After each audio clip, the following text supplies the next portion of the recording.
panggilan nomor tadi disebutkan patut dinyatakan tidak dapat diterima.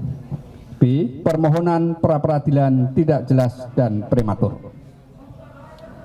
Bahwa turut termohon berpendapat permohonan pra-peradilan yang diajukan oleh pemohon adalah tidak jelas, obskur libel, dan prematur, khususnya sepanjang ditujukan kepada turut termohon, karena pemohon telah mencampur adukkan berbagai tindakan hukum yang dilakukan oleh termohon 1, termohon 2, dan turut termohon, tanpa membedakan secara tegas mengenai subjek yang melakukan tindakan, waktu dilakukannya tindakan, dasar kewenangannya masing-masing pihak, serta hubungan hukum antara tindakan yang satu dengan yang lainnya. Bahwa ketidakjelasan tersebut terlihat secara nyata dari konstruksi permohonan pemohon yang menjadikan tindakan penggeledahan dan penyitaan pada tanggal 8 sampai dengan 9 Juli 2026, penetapan pemohon sebagai tersangka pada tanggal 10 Juli 2026, tindakan pencegahan pada tanggal 11 Juli 2026, pelimpahan perkara kepada turut termohon pada tanggal 11 Juli 2026, penerbitan surat perintah penyidikan oleh turut termohon, serta pemanggilan pemohon pada tanggal 15 Juli 2026 sebagai satu rangkaian tindakan yang seolah-olah secara otomatis mempunyai cacat hukum yang sama. Padahal berdasarkan uraian pemohon sendiri, penggeledahan dan penyitaan telah dilakukan sebelumnya, perkara dilimpahkan kepada turut termohon. Bahwa permohon sendiri mengakui bahwa perkara akuo kemudian dilimpahkan dan atau diambil alih penanganannya oleh turut termohon. Yang selanjutnya ditindaklanjuti dengan penerbitan surat perintah penyidikan nomor 43 dan seterusnya, 44 dan seterusnya, 45 dan seterusnya, tanggal 11 Juli 2026. Pemohon juga mempersoalkan surat panggilan nomor 3412 F2 dan seterusnya tanggal 15 Juli 2026 yang diterbitkan oleh turut termohon. Bahwa dengan demikian terdapat perbedaan yang nyata antara tindakan sebelum pelimpahan perkara dengan tindakan setelah pelimpahan perkara, baik dari aspek waktu pelaksana maupun dasar kewenangannya. Oleh karenanya, pemohon seharusnya menguraikan secara spesifik tindakan mana yang dilakukan oleh turut termohon, kapan tindakan tersebut dilakukan, siapa pejabat yang melakukan atau menerbitkan, atau dasar kewenangannya, serta norma hukum mana yang secara konkret dilanggar oleh turut termohon. Bahwa pemohon justru membangun argumentasi dengan cara menarik suatu kesimpulan bahwa apabila tindakan termohon 1 dan atau termohon 2 dinyatakan tidak sah, maka seluruh tindakan turut termohon yang dilakukan setelah pelimpahan perkara juga dengan sendirinya menjadi tidak sah. Konstruksi demikian menunjukkan bahwa pemohon tidak menguraikan secara konkret cacat hukum yang berdiri sendiri pada setiap tindakan turut termohon, melainkan mendasarkan permohonannya pada asumsi bahwa tindakan turut termohon merupakan tindakan turunan yang secara otomatis mewarisi seluruh dugaan cacat tindakan sebelumnya. Bahwa pendekatan demikian menjadikan objek permohonan menjadi tidak terang, karena pemohon tidak secara jelas membedakan antara keabsahan tindakan penyidikan sebelum pelimpahan dan keabsahan tindakan penyidik setelah pelimpahan. Padahal masing-masing tindakan harus dinilai berdasarkan tempus pejabat yang berwenang dan kewenangan serta prosedur hukum yang berlaku pada saat tindakan tersebut dilakukan. Bahwa ketidakjelasan tersebut semakin nyata ketika pemohon memohon agar seluruh surat perintah penyidikan yang diterbitkan oleh turut termohon dinyatakan tidak sah hanya karena dianggap sebagai tindakan turunan dari surat perintah penyidikan termohon 1 dan penetapan tersangka pemohon.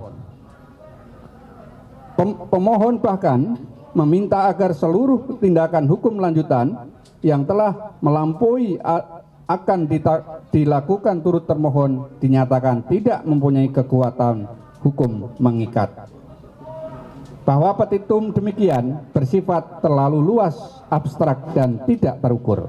Karena meminta hakim pra-peradilan untuk menyatakan tidak sah bukan hanya suatu tindakan hukum tertentu, melainkan juga seluruh tindakan hukum yang telah dilakukan, yang telah maupun yang akan dilakukan oleh turut termohon. Permohonan semakin tidak memberikan batas yang jelas mengenai tindakan hukum mana yang secara konkret dimohonkan untuk diuji dan apa cacat hukum spesifik yang melekat pada masing-masing tindakan tersebut.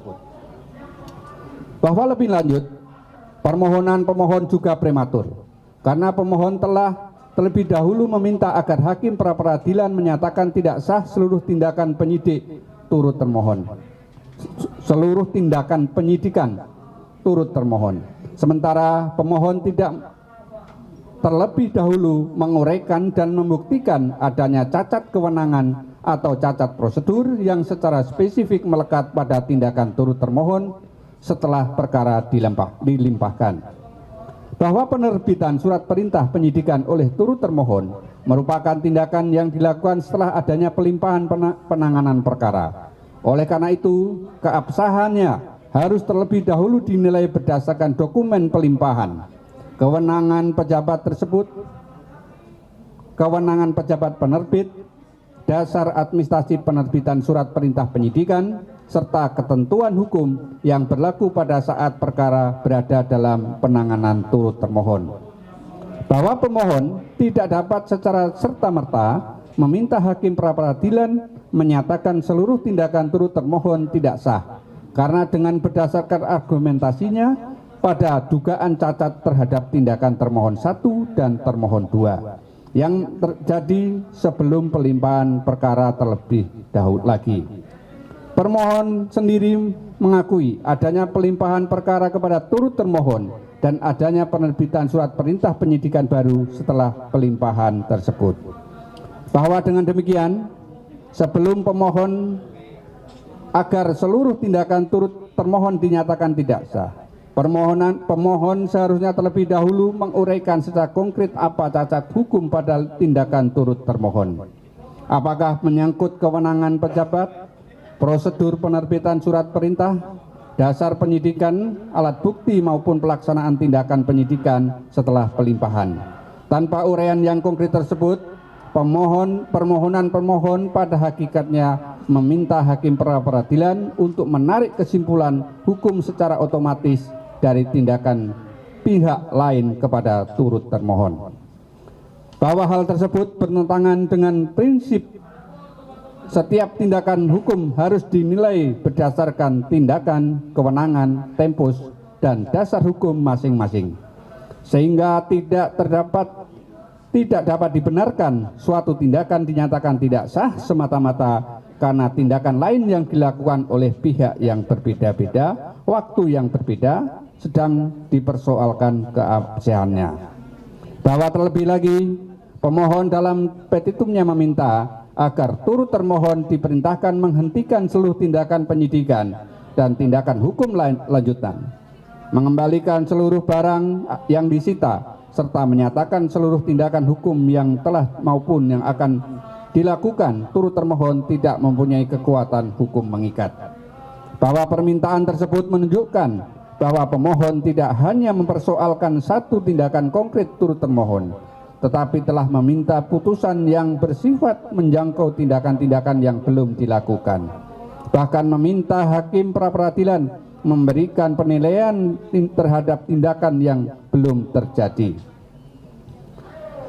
Terhadap tindakan yang belum dilakukan, belum terdapat objek hukum konkret yang dapat diuji keabsahannya dalam pelaksanaan pra-peradilan.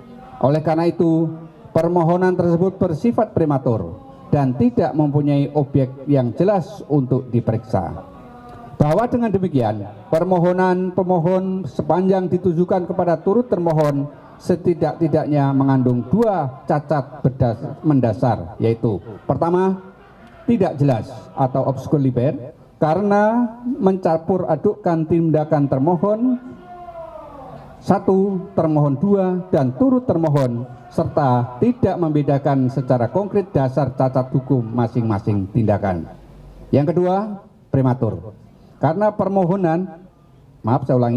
pemohon meminta agar tindakan hukum termohon yang telah maupun yang akan dilakukan dinyatakan tidak sah semata-mata berdasarkan dugaan konkret tindakan pihak lain tanpa terlebih dahulu menunjukkan adanya cacat hukum konkret dan aktual pada tindakan hukum termohon sendiri. Berdasarkan seluruh uraian tersebut, sudah sepatutnya dinyatakan tidak dapat diterima. Dalam pokok perkara, setelah menyampaikan eksepsi terhadap dalil-dalil permohonan pemohon, selanjutnya turut termohon akan menyampaikan jawaban dalam pokok perkara atas alasan permohonan pra-peradilan. Bahwa seluruh dalil-dalil dalam eksepsi yang telah disampaikan oleh turut termohon di atas harus dianggap sebagai bagian yang tidak terpisahkan dari jawaban turut termohon atas alasan permohonan pra-peradilan. Bahwa sebelum turut termohon memberikan tanggapan terhadap dalil-dalil yang diajukan oleh pemohon, terlebih dahulu perlu ditegaskan mengenai batasan objek dan ruang lingkup jawaban turut termohon. Dalam perkara aku, mengingat terdapat perbedaan yang jelas antara tindakan hukum yang dilakukan sebelum dan setelah pengalihan penanganan perkara kepada turut termohon. Bahwa berdasarkan uraian yang disampaikan oleh pemohon, sebagaimana permohonan pra-peradilan aku pada tanggal 11 Juli 2026, penanganan perkara dilimpahkan kepada Jaksa Agung Muda Tindak Pidana Khusus untuk dilanjutkan penyidikannya. Setelah adanya pengalihan penanganan perkara tersebut, turut termohon kemudian menerbitkan surat perintah penyidikan dan melaksanakan tindakan penyidikan lanjutan, termasuk menerbitkan surat panggilan terhadap pemohon tertanggal 15 Juli 2026. Bahwa berdasarkan kronologi tersebut, turut termohon perlu menegaskan bahwa jawaban turut termohon akan membatasi secara tegas pada tindakan hukum yang lahir dan atau dilaksanakan setelah pengalihan penanganan perkara kepada turut termohon yang meliputi a. Penerbitan surat perintah penyidikan pada lingkungan Jaksa Agung Muda Tindak Pidana Khusus. B. Tindakan penyidikan lanjutan yang dilakukan setelah penyerahan penanganan perkara. C. Penerbitan surat panggilan terhadap pemohon tertanggal 15 Juli 2026. Dan D. Dalil-dalil pemohon yang menarik akibat hukum dari tindakan-tindakan sebelum penyerahan penanganan perkara untuk kemudian menggugurkan kewenangan, keabsahan, dan tindakan hukum yang dilakukan turut termohon setelah penyerahan tersebut.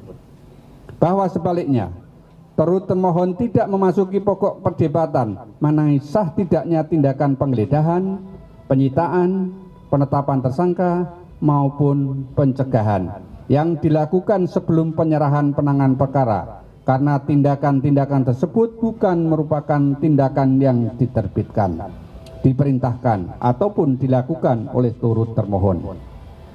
Bahwa pembatasan tersebut bukan dimaksudkan sebagai bentuk penghindaran terhadap pokok permohonan pemohon, melainkan merupakan konsekuensi logis dari adanya pemisahan antara kewenangan dan tindakan hukum berdasarkan waktu serta pihak yang melaksanakan. Turut termohon tidak dapat memberikan pertanggungjawaban atas tindakan hukum yang dilakukan oleh pihak lain sebelum penanganan perkara diserahkan kepada turut termohon.